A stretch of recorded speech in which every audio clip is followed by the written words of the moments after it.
Hi friends, welcome back to my channel. My name is Shilpa.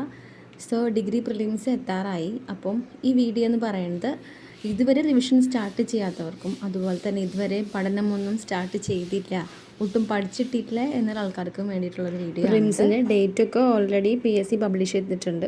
May 2, June, May 16, June 6 ഈ തീയതികളിലാണ് prelims exam ഉള്ളത്. നമുക്കറിയാം നമ്മുടെ മനസ്സിലെ exam date എന്ന് പറയുന്നത് മെയ് 2 ആയിരിക്കണം. അപ്പം മെയ് 2 എന്നൊരു ടാർഗറ്റ് വെച്ചിട്ടായിരിക്കണം നമ്മൾ എന്ത് ചെയ്യേണ്ടത്, നമ്മൾ നമ്മുടെ സിലബസ് അപ്പം അങ്ങനെ നോക്കുകയാണെങ്കിൽ നമ്മൾക്ക് ഇപ്പോൾ ഒരു 32 ദിവസമുണ്ട്.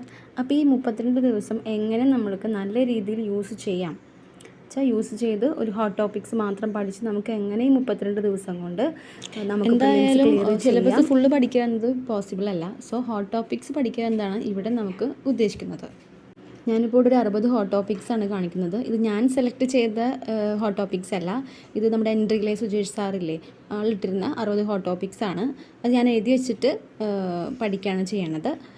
ഫോർ മീ സുജേഷ് സാറിൻ്റെ ഹോട്ട് ടോപ്പിക്സ് എനിക്ക് വളരെ യൂസ്ഫുള്ളാണ്. കാരണം എനിക്ക് അസിസ്റ്റൻറ്റ് പ്രിസൺ ഓഫീസറുടെ എക്സാമിന് ഞാൻ സാറിൻ്റെ ഹോട്ട് ടോപ്പിക്സ് നോക്കിയാണ് പഠിച്ചത്.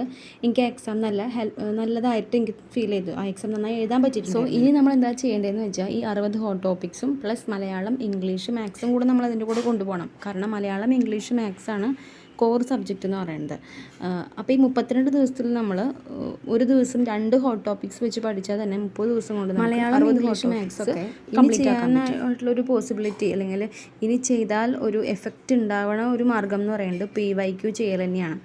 കാരണം നമ്മൾക്ക് ഒന്നേ തൊട്ട് പഠിക്കാനുള്ള സമയമില്ല. സോ PYQ നന്നായിട്ട് പ്രാക്ടീസ് ചെയ്യുക, അതിൻ്റെ റീസൺസ് നോക്കുക. ഇപ്പോൾ ഇംഗ്ലീഷ് ആണെങ്കിൽ അതിൻ്റെ റീസൺ നോക്കി അത് പഠിക്കുക. മാത്സ് ആണെങ്കിൽ മാത്സ് പ്രോബ്ലംസ് നന്നായിട്ട് വർക്കൗട്ട് ചെയ്യുമ്പോൾ നമ്മൾക്ക് കുറച്ചും കൂടി എഫക്റ്റീവ് ആവും, നമ്മളത് മാനേജ് ചെയ്യാൻ പറ്റും. അതുപോലെ തന്നെ നമുക്ക് എക്സാം ഹാളിൽ നമുക്ക് കുറച്ചും കൂടിയും കോൺഫിഡൻസ് ലെവൽ നമുക്ക് കൂട്ടാൻ പറ്റും. ഇനിയുള്ളൊരു കാര്യം എന്ന് പറയുന്നത് നമ്മുടെ കറണ്ട് അഫെയർസാണ്.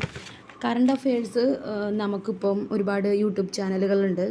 ഡെയിലി കറണ്ട് അഫെയർസ് കിട്ടുന്നുണ്ട്. നമുക്കിപ്പം PDF ഒക്കെ ഡൗൺലോഡ് ചെയ്ത് പഠിക്കാവുന്നതാണ്. ഇപ്പോൾ കറണ്ട് അഫെയർസിനായാലും അതുപോലെ ഇംഗ്ലീഷ്, മലയാളം, മാത്സിനൊക്കെ ആയാലും ടെലഗ്രാം ചാനൽസ് അവൈലബിൾ ആണ്. ഒരുപാട് ടെലഗ്രാം ചാനൽസ് ഇപ്പോൾ ഇതിനൊക്കെ അവൈലബിൾ ആണ്. കാര്യം SCRT ആണ്, പക്ഷേ ഇവിടെ SCRT വായിക്കാനുള്ള ടൈം നമുക്കില്ല. സോ നമ്മളിപ്പോൾ ഇവിടെ എന്തൊക്കെ പഠിക്കണം എന്നുള്ള കാര്യങ്ങൾ പറഞ്ഞു, പക്ഷേ ഇനി ഇതൊക്കെ എങ്ങനെയൊക്കെ എക്സിക്യൂട്ട് ചെയ്യാം, ടൈം മാനേജ് ചെയ്ത് എങ്ങനെ എക്സിക്യൂട്ട് ചെയ്യാമെന്ന് നമുക്കറിയാം. പഠിക്കാത്ത ഒരാൾക്ക് ഇപ്പം ഇനിയിപ്പം എങ്ങനെ പഠനം സ്റ്റാർട്ട് ചെയ്യാം, അല്ലെങ്കിൽ എന്തൊക്കെ പഠിക്കണം ക്ലിയർ ആയിട്ട് ഞാൻ വിചാരിക്കുന്നു.